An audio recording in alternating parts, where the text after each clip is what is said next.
Audio Jungle.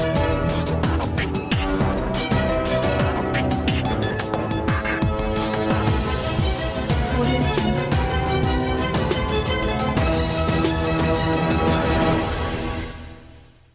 Germany में 1933 में Hitler के आने के बाद बहुत सारे जर्मन्स को ऐसा लगा कि अब जर्मनी के अच्छे दिन आ गए हैं, और लगे भी क्यों ना।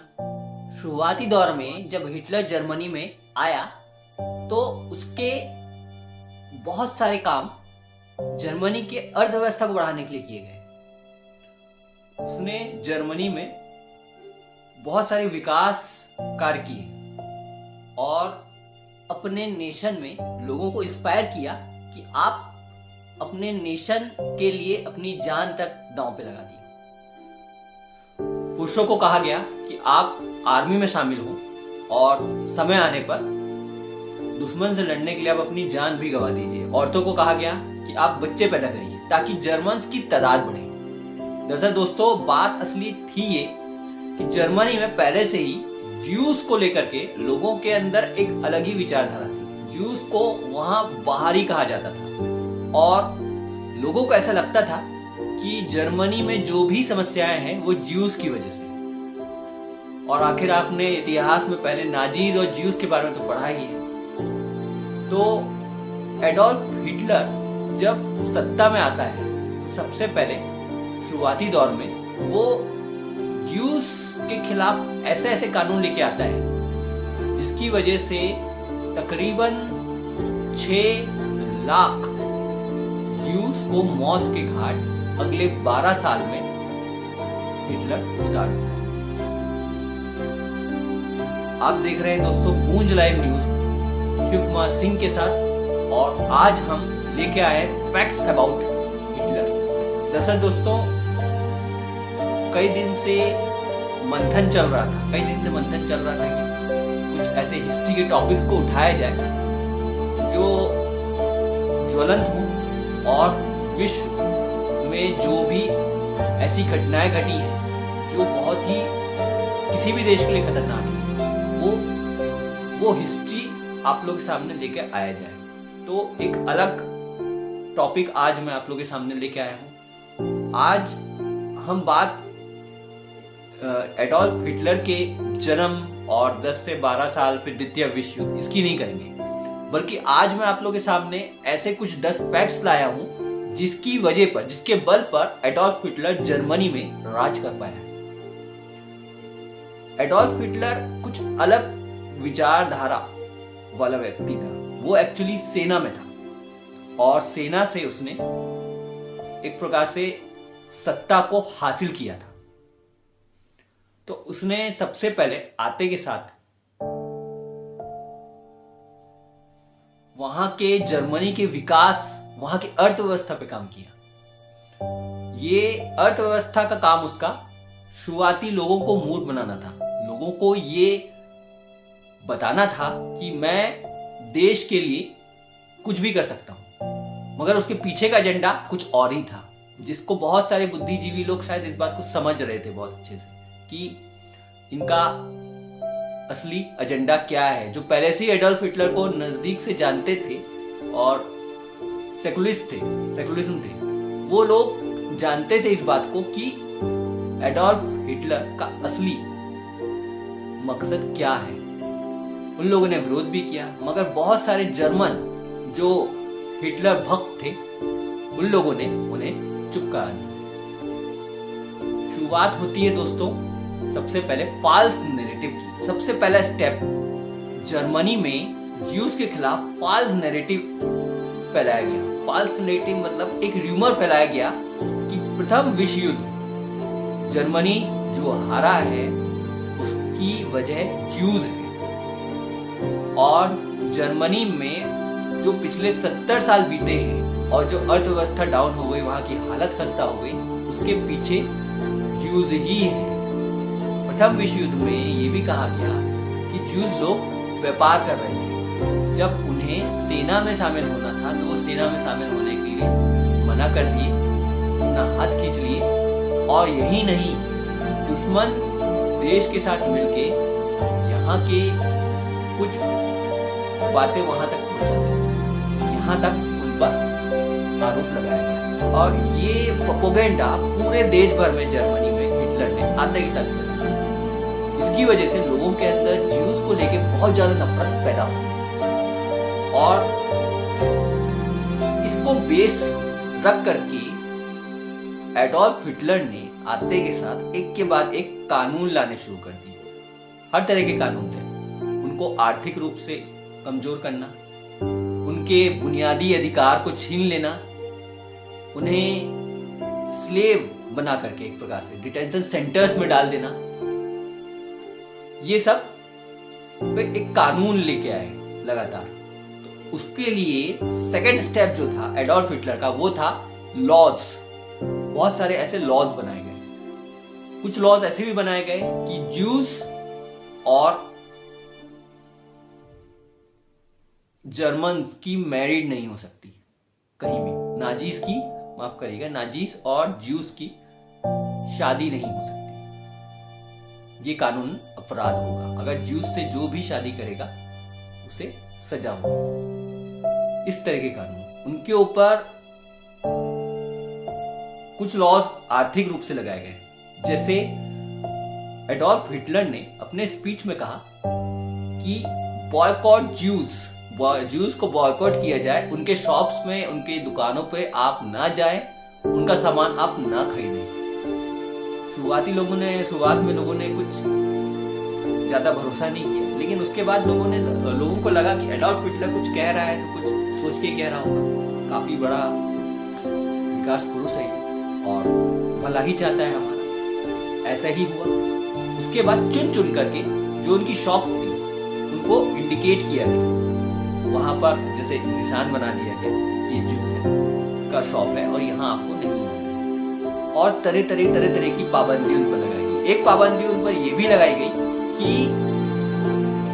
इनको सरकारी नौकरी से बेदखल किया जाता है। मतलब कई ज्यूज जो ऑलरेडी सरकारी नौकरी पे थे 1933 से पहले, उन्हें बर्खास्त कर दिया गया, उन्हें सरकारी नौकरी से हटा दिया गया और आगे जो भी सरकारी नौकरी निकलेगी उसमें ज्यूज कहीं भी नहीं है। इसका मतलब एक प्रकार से उन्हें वो सेकंड सिटीजनशिप डिक्लेयर कर दिया इनडायरेक्टली। एडोल्फ हिटलर की विचारधारा एकदम क्लियर थी। उसका मानना था कि जर्मनी की जो भी बदहाली है उसके पीछे सिर्फ और सिर्फ ज्यूज ही जिम्मेदार है। ज्यूज को वो इंसान मानता ही नहीं था। उसके अनुसार ज्यूज पैरासाइट्स थे, दीमक थे, जिसने जर्मनी के रिसोर्सेज का इस्तेमाल किया और धीरे जर्मनी को खा गया। कोई भी गलती होती तो पिछले 70 साल ज्यूज ने किया। इनकी गलती है, यही गलत है हर जगह। ये एजेंडा उसने किया। तीसरा था इसका, उसने डिक्लेयर कर दिया एक प्रकार से, जैसे मैंने आपको अभी बताया, सेकंड क्लास सिटीजनशिप पर एक कानून लाया।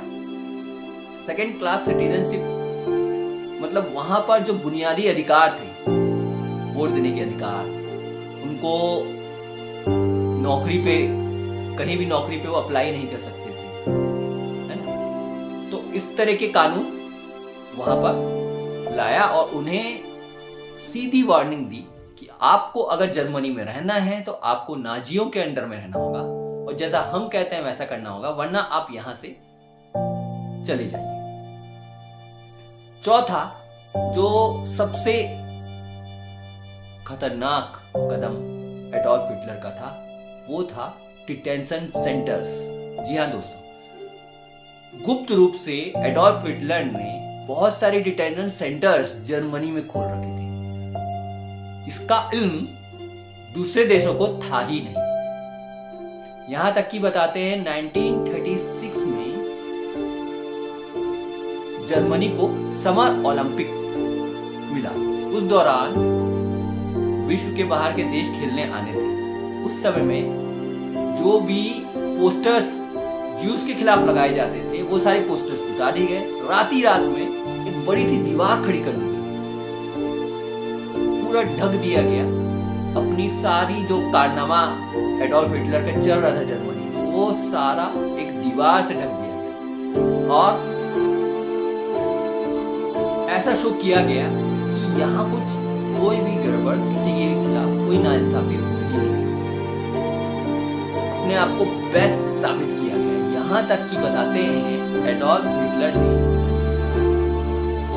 अपनी सनक में खिलाड़ियों को ये तक कह दिया था कि मुझे गोल्ड के आगे कुछ चाहिए नहीं। सारे गोल्ड इस बार ओलंपिक में जर्मनी को ही मिलने चाहिए। गोल्ड से नीचे मुझे कुछ चाहिए नहीं। ऐसा हुआ भी। उस साल बड़े बड़े देश, अमेरिका, ब्रिटेन जैसे देश जो लगातार ओलंपिक में टॉप में रहते थे, उनको पछाड़कर जर्मनी टॉप में पहुंच गई। उसके बाद आता है दोस्तों ओपन डिटेंशन सेंटर। एक्चुअली सबसे बड़ा डिटेंशन सेंटर 1933 में 3 महीने के दौरान एडोल्फ हिटलर की सत्ता संभालते ही 3 महीने के दौरान उसने बना दिया था। दरअसल शुरुआती दौर में डिटेंशन सेंटर में वो अपने दुश्मनों को रखता था। एक्चुअली जो भी उसके खिलाफ रहता था, जो भी उसकी बात नहीं मानता था या फिर उसके विचारधारा के अगेंस्ट रहता था, उनको डिटेंशन सेंटर में डालता था। साथ ही क्रिमिनल्स को के लिए भी उसने डिटेंशन सेंटर बनाया था। 4 से 5 साल बाद 1938 में डिटेंशन सेंटर करीब करीब पूरे जर्मनी में 75 से 76 डिटेंशन सेंटर बनाए गए, जिसमें करीब करीब 30,000 ज्यूज को उस डिटेंशन सेंटर में डाल दिया गया। उनके साथ बिल्कुल स्लेव जैसा बर्ताव हुआ। यहाँ तक कि हम लोग शायद बचपन में पढ़े हैं या सुने भी होंगे आप लोग कि ज्यूज को कंकड़ की रोटी खिलाई जाती थी। ये बिल्कुल हकीकत है। उस डिटेंशन सेंटर में पैर से रोटी बेली जाती थी और उसकी रोटी बना के उन्हें खिलाया जाता था। यहाँ तक कि उनके साथ बर्ताव किया जाता था। मतलब इंसानियत पूरी शर्मसार हो जाए इस तरीके का। अब 5वां स्टेप आता है दोस्तों एडोल्फ हिटलर का, और वो हम मास्टर स्ट्रोक कह सकते हैं। मीडिया को किस तरीके से 1936 में इस्तेमाल करना है, कोई सीखे तो वो एडोल्फ हिटलर से सीखे। नई तकनीक का इस्तेमाल एडोल्फ हिटलर किया करता था मीडिया में। वो जानता था कि मीडिया का उपयोग करके किस तरीके से सत्ता में ज़्यादा से ज़्यादा समय तक रहा जा सकता है, और सिर्फ और सिर्फ जर्मनी में नहीं बल्कि दूसरे देशों में भी आपको किस तरीके से अपने एजेंडा को फैलाना है, वो उसकी मीडिया करती थी। साथ ही साथ मीडिया का काम सिर्फ एक ही था, एडोल्फ हिटलर के गुणगान गाना, एडोल्फ हिटलर के विकास की बातें रात दिन करना और ज्यूज के खिलाफ जहर उगलना। वहाँ के समाचार पत्रों को, रेडियोज को कह दिया गया कि आप सिर्फ और सिर्फ हिटलर के एजेंडाज ही दिखाएंगे केवल। एक प्रकार से इन्हें हिटलर गोदी मीडिया आप कह सकते हो। और बताते हैं उस समय के एक संपादक रहे हैं स्टीव मार्वन नाम के। वो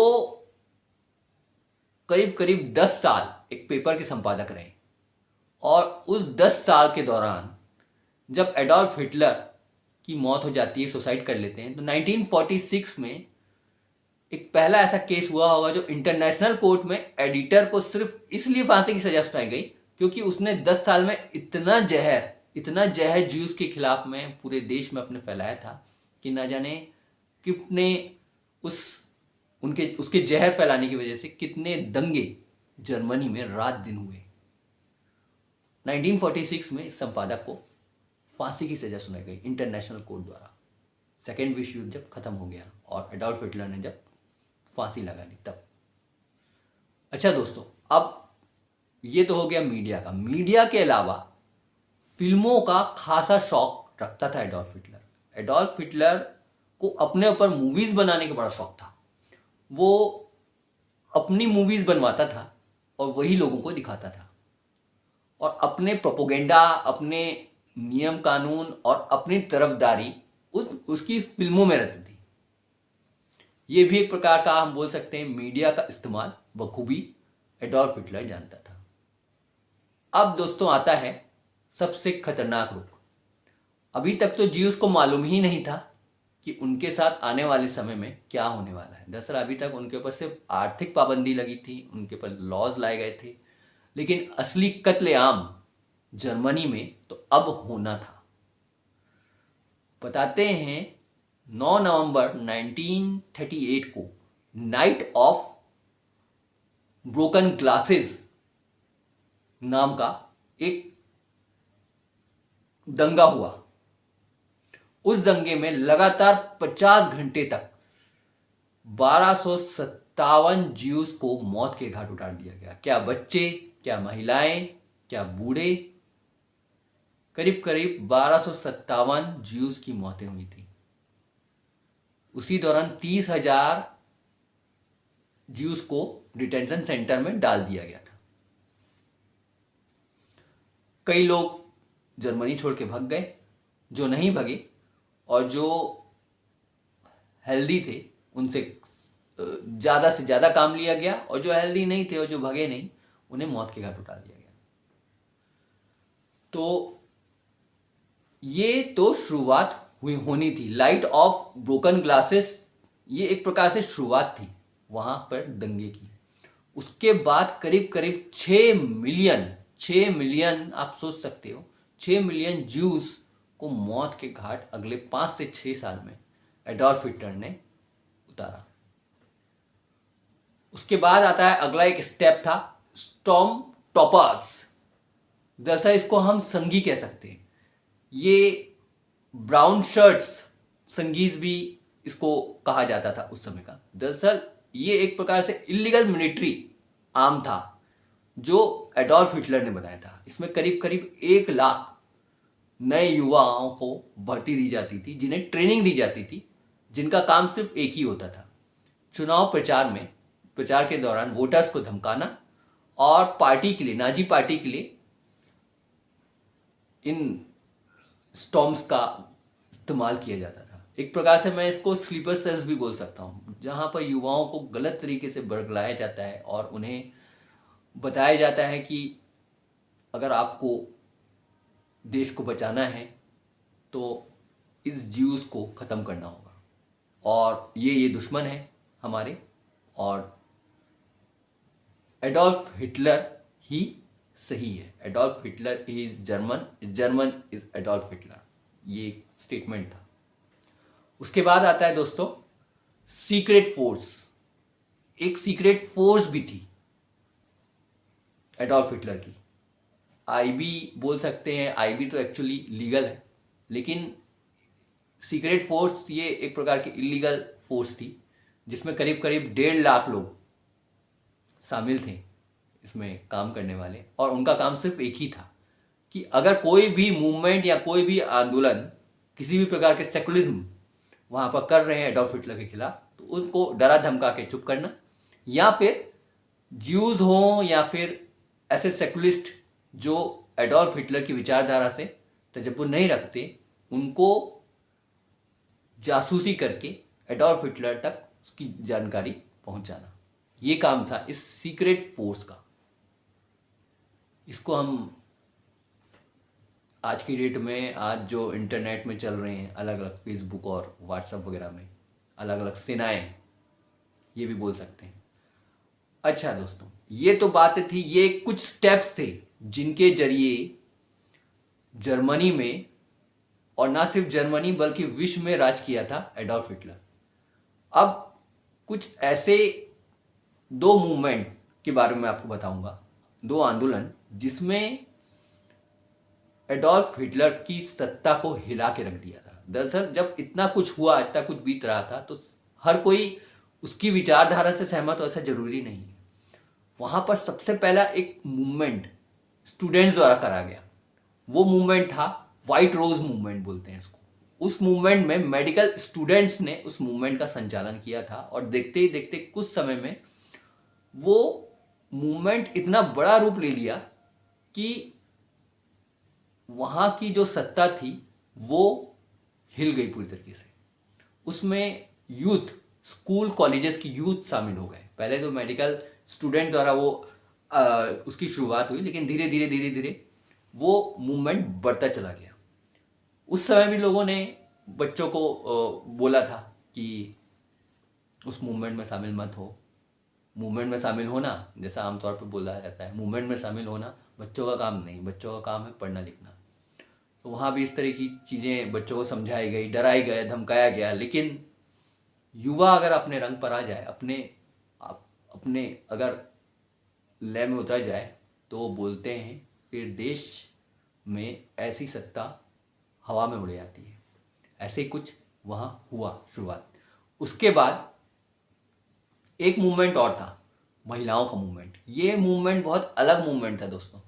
ये मूवमेंट उन महिलाओं का मूवमेंट था जो आर्य तो थी, मगर जिन्होंने शादी ज्यूस से करी थी। बताते हैं अचानक एक रात को वहां की फोर्स आर्मी ने बहुत सारे ज्यूस जिन्होंने शादी नाजी महिलाओं से करी थी, उनको पकड़ के जेल में डाल दिया गया।